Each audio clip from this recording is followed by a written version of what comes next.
রাগের মাথায় আপনি সন্তানকে বললেন তুই মর, ফেরেশতারা বলল আমিন। তোর ভবিষ্যৎ অন্ধকার, ফেরেশতারা বলল আমিন। রেগে মেগে আপনি আপনার মেয়েকে বললেন জীবনেও তোর কপালে স্বামীর ভাত জুটবে না, ফেরেশতারা আবারও বলল আমিন। আচ্ছা, আপনি না সেই ব্যক্তি যে তার নিজের জীবনের চাইতেও সন্তানকে বেশি ভালোবাসেন? আপনি না সেই ব্যক্তি যে তার সন্তানের জন্য হাসতে হাসতে নিজের জীবনটাও দিয়ে দিতে পারেন?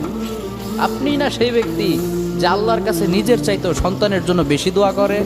তাহলে কি করে নিজের হাতে নিজের সন্তানের এত বড় ক্ষতি করতে পারলেন? Doesn't make any sense. Common sense বলতে কিচ্ছু নাই আপনাদের।